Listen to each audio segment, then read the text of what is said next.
মাছটা বার করতে গেলে মালা ঘুষটা পড়বে, টাকা দিতে হতো, ওটা আরও কাছে দিল।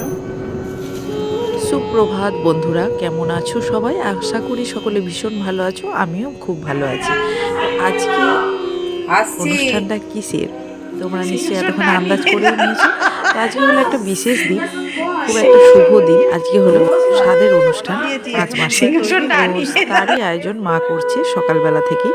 তো সকালবেলা এখন 10টার মধ্যেই ওকে চিড়ে ভিজিয়ে, এটা আমাদের যেটা নিয়ম আছে সেটা হচ্ছে চিড়ে ভিজিয়ে দিতে হয়। তো চিড়ে, তার সঙ্গে 5 রকম মিষ্টি, দুধ, নারকেল, আরও কী সব নিয়ম আছে সেগুলো মা করছে। তোমরা দেখতে থাকো, আশা করি তোমাদেরও ভালো লাগবে। তোমাদের কাদের কাদের এই অনুষ্ঠানটা হয়, কিভাবে পালন করা হয়, তোমরা পরে আমাকে কমেন্ট করে জানিও। আর আজকে আমার এই অনুষ্ঠানটা কেমন লাগলো তোমরা অবশ্যই সেটাও জানিও। তো চলো দেখতে থাকো। মা এখন ওকে নোয়া পরিয়ে দিচ্ছে, তারপরে ওর অনুষ্ঠানটা শুরু হবে। বাচ্চাদেরকে এখন নাকি কোলে বসিয়ে খাওয়াতে হয়, তো অনেকেই খাইয়েছিল।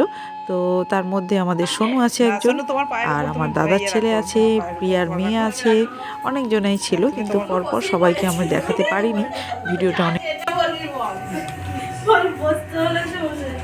হ্যাঁ নাও, হা করো হা করো হা করো হা করো।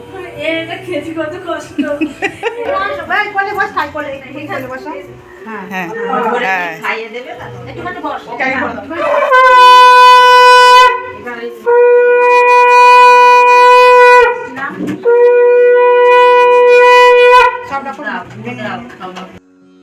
বাচ্চাদের খাওয়ানো হয়ে গেছে, এখন নিজে খাওয়ার পালা। সবটাই তাকে খেতে হবে। কাকিমারা এক এক করে এসে সকলেই ওই একই জিনিস ওকে উপহার হিসাবে দিয়েছে খাবার জন্যে।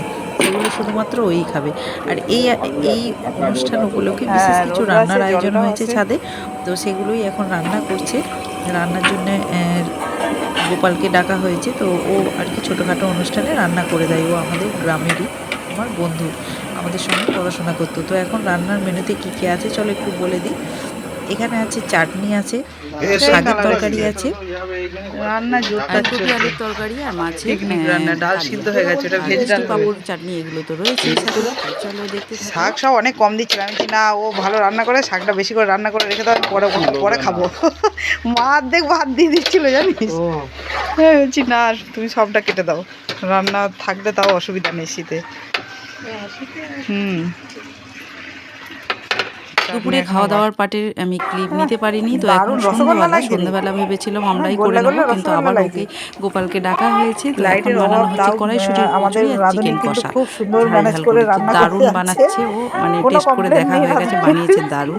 তো এখন হবে সন্ধ্যাবেলা একটা বিশেষ অনুষ্ঠান, ভাই আর ভাইয়ের বউয়ের অ্যানিভার্সারিটা। এবার যেহেতু রিঙ্কুর এই স্বাদের অনুষ্ঠানটা আর অ্যানিভার্সারিটা কিছুদিন আগে পরেই হয়েছে, তো সেই জন্য আলাদা করে ওটা পালন করা হয়নি। ওদের মনটা খুব খারাপ ছিল। তো যাই হোক, এখন বিকাশ অফিস থেকে আসার পথে ওদের জন্য মালা নিয়ে এসেছে রজনীগন্ধার, আর আমি বাড়ি থেকে কেক বানিয়ে নিয়েই গেছি ওখানে। তো সেই কেকটাই এখন কাটা হবে। একটা পুডিংও বানিয়ে নিয়ে গেছিলাম। তো এখন ওরা মালা বদল করছে। রিঙ্কু তো লজ্জায় রাঙা হয়ে গেছে, সবার সামনে এই কাজটা করার জন্য কিছুতেই করবে না।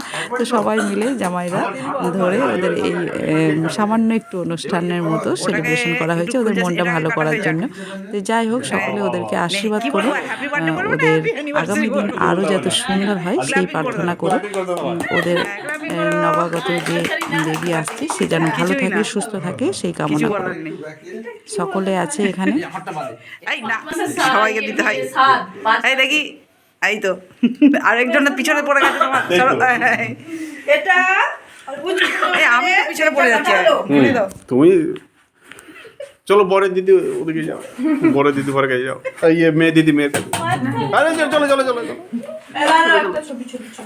চলো চলো চলো। ঠিক আছে, আরো কাছে কাছে এই কাছাকাছি যাও তোমরা। এই দিদি আর একটু যাও ওদিকে।